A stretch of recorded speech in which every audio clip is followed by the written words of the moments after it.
یہ جو جتنے واقعات، غزوہ بدر ہو گیا، غزوہ احد ہو گیا، غزوہ خندق ہو گیا، یہ جتنے واقعات ماضی میں گزرے، اللہ تعالیٰ چاہتے تو اپنے حبیب کو فتح یوں چٹکیوں میں دے دیتے۔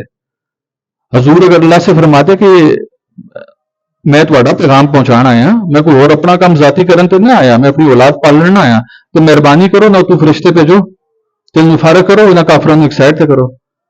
تو پلک جھپکتے میں اللہ تعالیٰ ایسا کرتے، اور یہ تمام کفاران مکہ ایک سائڈ پہ رہ جاتے، ایمان کی دولت ہر شخص کے دل میں پہنچ جاتی۔ لیکن اس دنیا کو ایک میسج دینا تھا، ایک طریقہ کار وضع کرنا تھا کہ سخت حالات آئیں گے، ان سخت حالات میں آپ نے کیسے معاملات کو لے کے چلنا ہے۔ اللہ تعالیٰ اپنے نبی کو کیا فتح نہیں دے سکتا تھا؟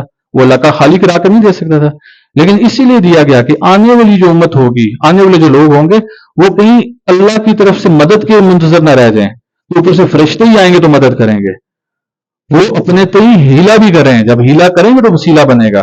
تو آج ہمیں بھی جو مسلمانان عالم ہیں، ان کو ہیلا کرنا پڑے گا۔